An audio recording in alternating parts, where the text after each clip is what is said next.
7, 6, 5, 4, 3, 2, 1. Sail with me into the setting sun. The battle has been won, but war had just begun. And as we run, emotion starts to die. We need to find a way just to keep our desire alive.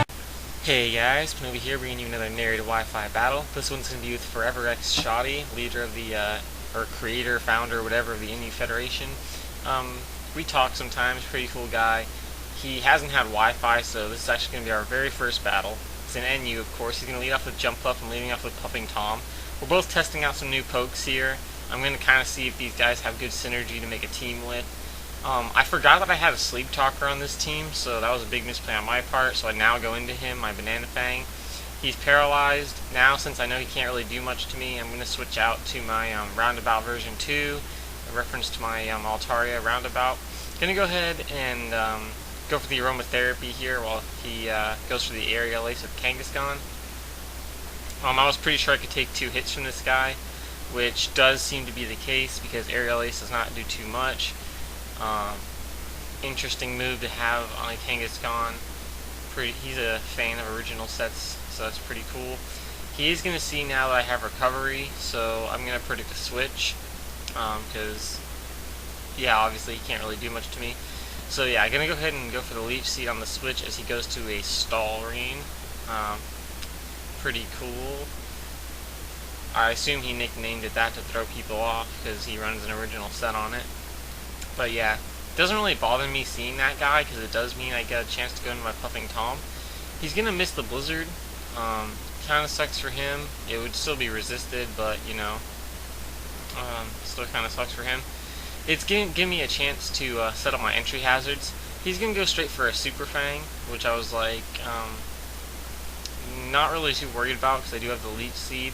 And he is going to get the Poison Point Hacks on him, which further sucks for him, so it's more like his Stalreen is going to get stalled out, which is kind of ironic.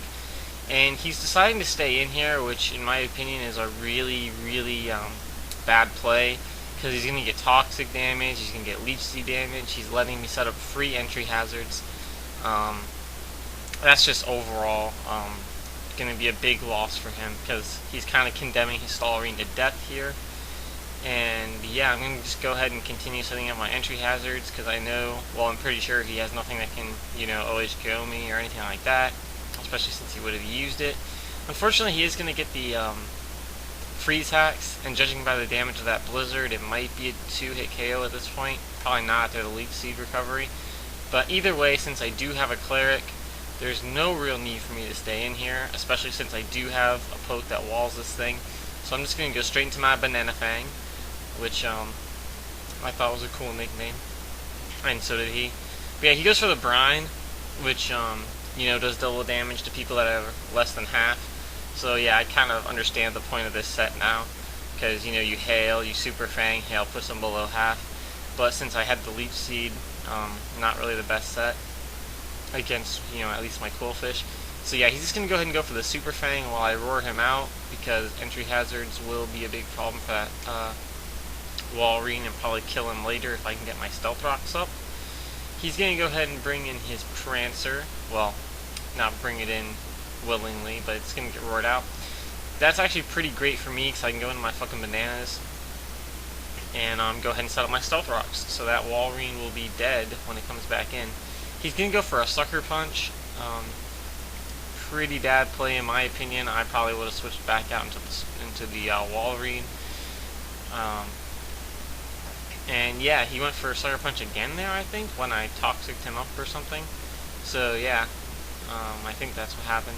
And now I'm just roosting off the damage, and I can easily stall this thing out, and he's going to withdraw, but with the entry hazards, that's, I don't know if it's dead per se, but it's definitely going to be at the point where any move would kill it. And yeah, I'm going to roost on the switch. I'm going to go ahead and switch out into my Banana Fang because it is a max HP, max special defense, you know, tank. So I'm pretty sure I can take 2 hits from that thing no matter what, especially since I do like 4 times resist his stab. So he's going to go ahead and switch out. I'm going to predict that. and I think go for the roar. Yeah, because like I said, I 4 times resist his stab. He's going to bring in jump buff, and since I didn't switch into my banana fang on the first turn, which seemed like a misplay, it's going to make him think that I'm not a sleep talker, but I actually am. So yeah, while he goes for the obvious sleep powder, I'm going to predict that, go for the sleep talk, and get the ice beam to kill off that jump buff. So that was actually really awesome for me, and kind of lucky that I got the ice beam, although roar would have not been too bad of an option either. Kangaskhan's going to come back in, and I'm just going to go ahead and switch out to my roundabout version 2, because I've already seen that I can wall this thing, and because I do need to get the aromatherapy off, both for my Wallerine, because it's not using rest, I don't know how long it'll be asleep, don't want to waste any turns, and also to get, more importantly, to get the freeze off of my Quillfish. So yeah, I'm going to go for the aromatherapy on his switch. He's probably going to predict that, and that's why he switched into that thing, because he does need a free switch into it, because it takes so much damage from the rocks. He's going to go for the Ancient Power, maybe predicting my switch, I don't really know. But I do remember seeing this thing in a video or something. I didn't see it before the battle, but it was afterwards, and he said it's like a specs guy or something. Either way, since I am max HP, max special defense, I can take 2 super effective unstab moves, so I can just go ahead and go for the rest, which I'm sure is something he did not want to see. And yeah, I can just go ahead and go for the sleep talk, because as long as I don't get rest, it'll die, because roar would kill it. Yeah, roar right there pretty much condemns it to death. Or if I'd got the ice beam, that probably would have killed it as well, because stab's super effective. And yeah, the Wallerine is of course going to die to the entry hazards. He's going to bring back in the Stantler, which is going to die from the entry hazards as well. So yeah, he's going to go ahead and bring in the Kangaskhan, which is going to die from the entry hazards. His cheap ripoff, which is going to, I believe, die from the entry hazards. And his last poke, which is yes, Seadra, which I 4 times resist his stab move.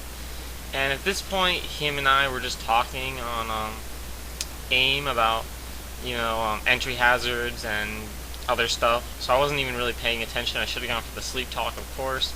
I'm going to wake up and go for the roar, because like I said, I wasn't even paying attention. I didn't even realize that was his last poke. Because yeah, we were just talking on AIM and stuff. So I'm just going to go for the ice beam to finish this thing off. And that's actually going to be a 6-0. So good game, Forever. We definitely have a rematch right after this that I am going to post, because I wouldn't post, a 6-0 and not post the rematch. So yeah, definitely be on the lookout for that. And be on the lookout for my new Let's Talk Pokemon series. I'm going to do a video on stealth rocks and spikes and toxic spikes, entry hazards. Because as you saw in that video, they can be so effective if your opponent makes the mistake of letting you get them all nice and set up, and they don't pack any good counters. So that's it for this video. I'll catch you guys later. Check out these other battles, and yeah, peace out, dudes.